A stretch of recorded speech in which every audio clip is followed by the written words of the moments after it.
In this video, I'm going to be reacting to 5 assets you should never put in a trust. A guy by the name of Rob, will link his YouTube channel down below. And he mentions in this video IRAs, 401ks, employer plans, annuities, vehicles, and then life insurance is the piece that I'm going to be watching and hearing what he has to say. Finally, life insurance.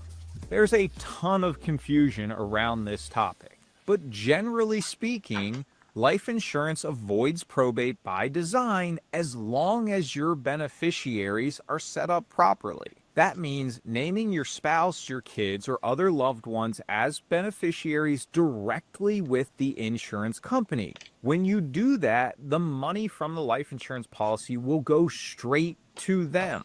No court, no delay, and no public record.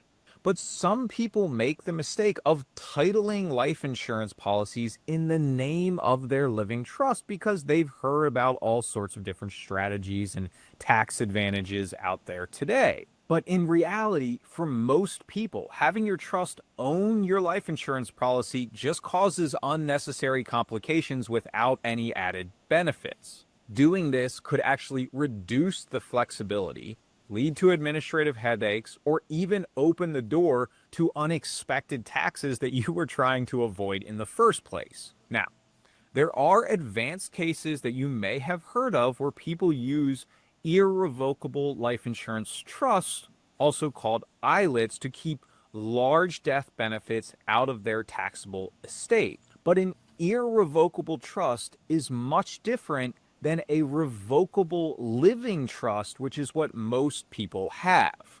And unless you're over the federal estate tax exemption, which currently is $14 million per individual or $28 million for a married couple, or live in a state with a very low estate tax threshold, that's probably something that you don't need to worry about.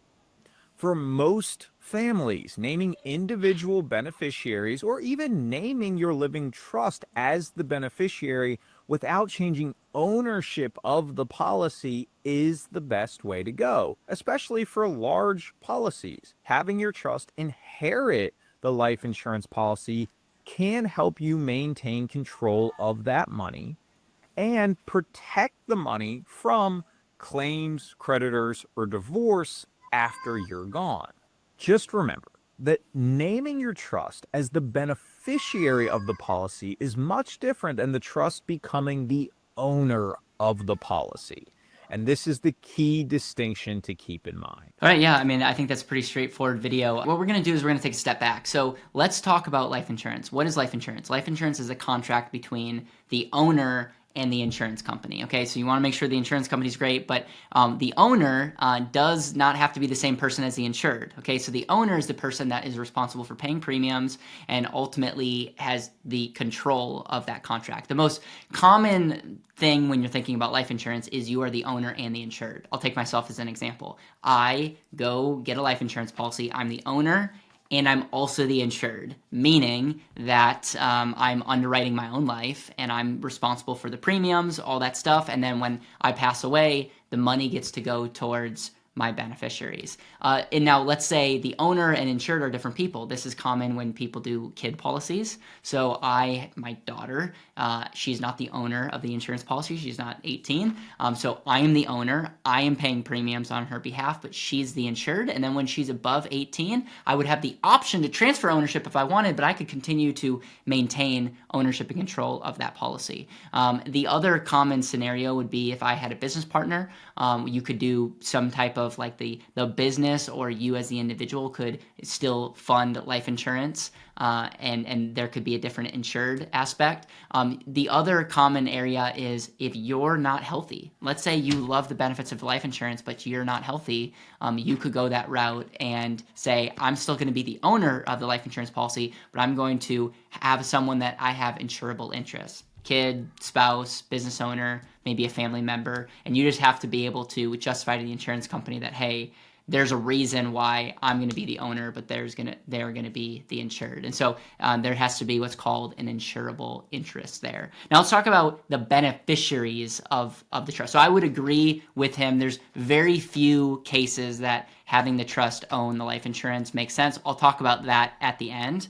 But now let's talk about the beneficiary of the trust. Now, in most cases, I would say across the board, majority of people do not have to worry about estate taxes. So income from a death benefit get paid income tax free. So let's say you have $5 million estate, you're not worrying about estate taxes, and let's say $2 million of that is actually the death benefit. You pass away, your death benefit will get paid income tax free to the next generation. Now, it can pass very efficiently. If you have the names on the life insurance contracts, it can go directly to them super quickly. That could be one of the benefits. And there's some cases where people are like, hey, I would love that money to go directly to the individuals. There's other cases, if you're dealing with younger kids, or if it's maybe a little bit more complex, where you would say, you know what, I would want it to go, the proceeds to go to a trust. We'll call it a revocable trust. Let's talk about where it makes sense to have life insurance owned by your trust.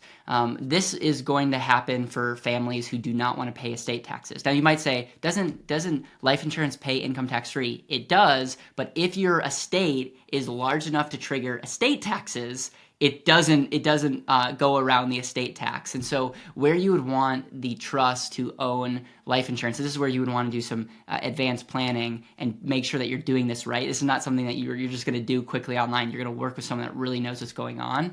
But they would create irrevocable life insurance trusts. So there's some commitment early on here, but you create an irrevocable trust that ultimately owns the insurance policy. The insurance policy could still be insured. You could be the insured, or someone else could be the insured. They're funding, they're owning, and at the end of the day, when it's all said and done, that's a way where you can avoid estate tax and income tax when you or a family member and the individual passes away. And so this is advanced planning, and there's a lot of interesting strategies that you can use when it comes to dynasty trusts. And you even look at this book called What the Rockefellers Do, and they had an advanced strategy where they did multiple generations where the trust actually bought life insurance when new family members came. And so they took the irrevocable trust to avoid estate taxes to the next level and said, you know what, we're going to ensure that the trust continues to, as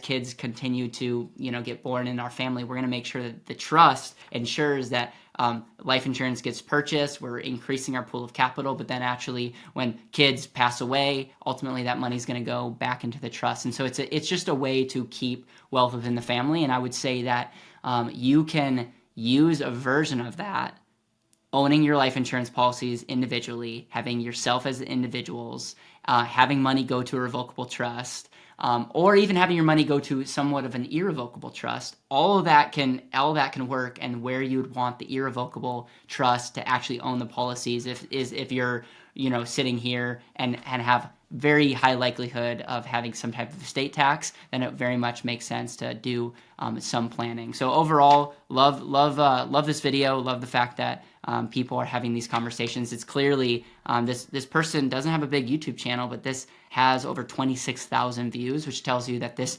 message resonates. And if this is something that you want to learn more about, we got more information. If you want access to What Would the Rockefellers, we're giving these books away for free, so you can check the link down below. And if you want to learn more about how we can help you with life insurance, we also have a link for you. Thank you so much for watching, and subscribe for our next video.